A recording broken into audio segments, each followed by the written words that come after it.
केंद्रों पर सुरक्षा के सख्त इंतजाम किए गए।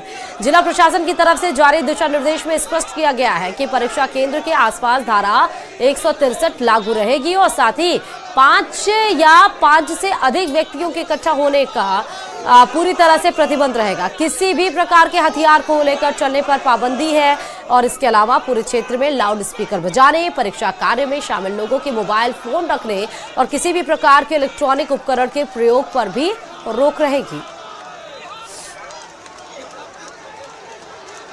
और आज बीपीएससी का री एग्जाम होने वाला है। इस बीच अभ्यर्थी परीक्षा रद्द करने की मांग पर अड़े हुए हैं और अभ्यर्थियों के साथ अब विपक्ष भी मैदान में उतर आया है। प्रशांत किशोर अनशन पर बैठे हैं। पप्पू यादव पर प्रदर्शन को लेकर एफआईआर दर्ज की गई। वहीं पटना में प्रदर्शन करने वाले कांग्रेस और लेफ्ट के विधायकों के खिलाफ भी एफआईआर दर्ज की गई है। 5 तस्वीरें आपके सामने हैं। पटना में बीपीएससी का री एग्जाम हो रहा है। सुरक्षा के सख्त इंतजाम यहाँ पर किए गए हैं।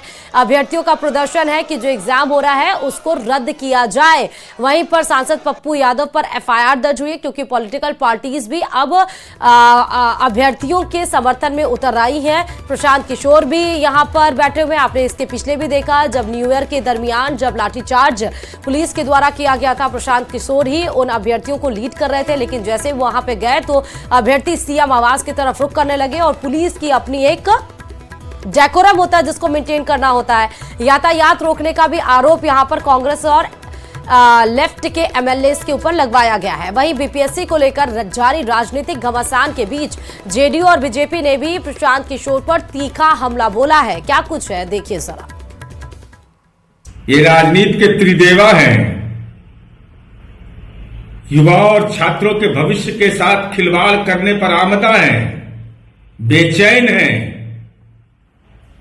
स्वाभाविक रूप से माननीय तेजस्वी यादव, माननीय पप्पू यादव, माननीय प्रशांत किशोर जी में इस सवाल पर आपसी प्रतिस्पर्धा है और शिकार बना रहे बिहार के नौजवानों को, उनकी भावनाओं से खिलवाड़ कर रहे हैं। छात्रों के भविष्य को राजनीति से मत खेलिए प्रशांत किशोर जी और पप्पू यादव जी। आप दोनों किस तरह के लोग हैं ये पूरा देश जानता है। आप लोग जो है राजनीति की दुकान चलाते हैं रुपया पैसा और लाभ के लिए। आप लोग जो है किसी की भलाई के लिए काम नहीं कर रहे हैं। संभल हिंसा केस में समाजवादी पार्टी के सांसद जियाउर रहमान बर्क की मुश्किलें बढ़ गई हैं क्योंकि इलाहाबाद हाई कोर्ट ने उनके खिलाफ दर्ज एफआईआर को रद्द करने से इनकार कर दिया। दूसरी ओर बिजली चोरी केस में उनसे करीब 2 करोड़ तक वसूलने की तैयारी हो रही है और इसी पर देखिए ये रिपोर्ट।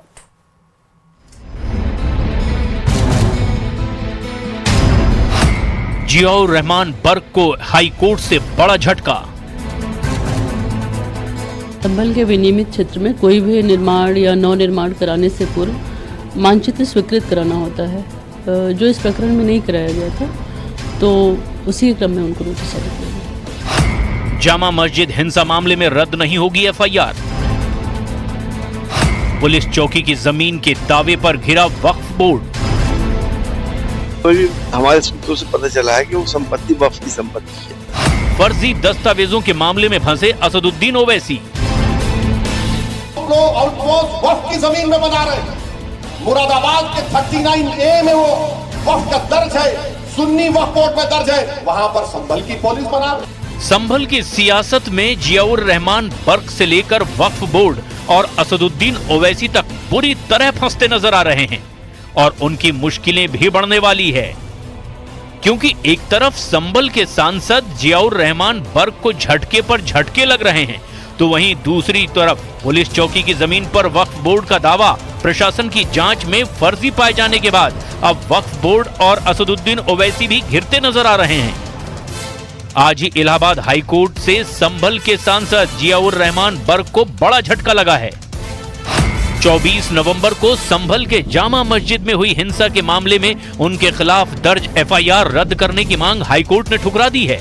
हाईकोर्ट ने साफ कहा है कि बर्क के खिलाफ एफआईआर रद्द नहीं होगी, पुलिस की जांच जारी रहेगी। हालांकि हाईकोर्ट ने यह भी कहा कि पुलिस फिलहाल जियाउर रहमान बर्क को गिरफ्तार ना करे, पुलिस बर्क को पहले पूछताछ के लिए नोटिस जारी करेगी, लेकिन अगर जियाउर रहमान बर्क पूछताछ में शामिल नहीं होते और पुलिस की जांच में सहयोग नहीं करते, तब उनकी गिरफ्तारी की जा सकती है।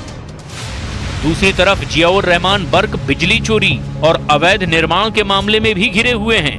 आज ही जियाउर रहमान बर्क को प्रशासन की तरफ से अवैध निर्माण को लेकर तीसरा नोटिस भेजा गया। अगर उन्होंने अवैध निर्माण नहीं हटाया तो उनके अवैध निर्माण पर बुलडोजर भी चल सकता है। उधर 24 नवंबर को संभल की जामा मस्जिद में हिंसा के दौरान पुलिस पर फायरिंग करने वाले एक और आरोपी को पुलिस ने गिरफ्तार किया है, जो हिंसा को अंजाम देने के बाद दिल्ली भाग गया था और दिल्ली के जहांगीरपुरी और लक्ष्मी नगर इलाके में छिपा हुआ था।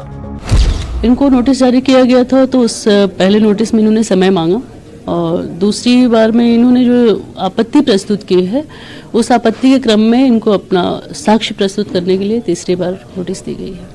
अब आगे क्या प्रक्रिया रहेगी? वो उनके द्वारा जो साक्ष्य प्रस्तुत किया जाता है या जो भी इसका उत्तर प्रस्तुत किया जाता है उसको देखने के बाद ही अगली प्रक्रिया के बारे में हम लोग निर्णय लेंगे। इसका पता लगाया गया था कि पता चला कि ये यहाँ से फरार है और दिल्ली में कहीं रह रहा है। दिल्ली में लक्ष्मी नगर और जहांगीरपुरी इन दोनों जगह पे भी दबिश दी गई, तब वो वहाँ से फरार होकर कहीं अन्य जगह चला गया। करीबन 1 महीने की धरपकड़ के बाद में इस व्यक्ति को पकड़ा गया है, कल जेल भेजा गया है। इसके पास से 12 बोर का एक कंट्रीमेड वेपन भी रिकवर हुआ है, 2 लाइव कार्ट्रिजेज भी रिकवर हुए हैं और जो छर्रे जो उस दिन पीआरओ साहब के और हमारे पाँव में लगे थे वो भी 12 बोर के थे, विच आल्सो प्रूव्स दैट कि इनके द्वारा इस तरीके का असले का प्रयोग किया गया और रिकवरी भी इन साजेब और तिल्लन से की गई है और विधिक कार्रवाई सुनिश्चित की जा रही है। यह एक महत्वपूर्ण संदेश सभी लोगों के लिए है कि जो भी व्यक्ति पुलिस के ऊपर इस प्रकार की घटना में सम्मिलित रहेगा या इस तरीके का कृत्य करेगा, उत्तर प्रदेश पुलिस है उसके खिलाफ सख्त से सख्त कार्रवाई अमल में लाएगी।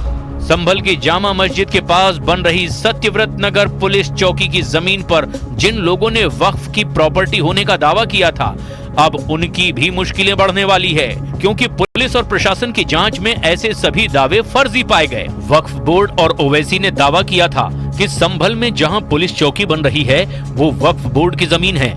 इसके लिए बाकायदा दस्तावेज भी पेश किए गए।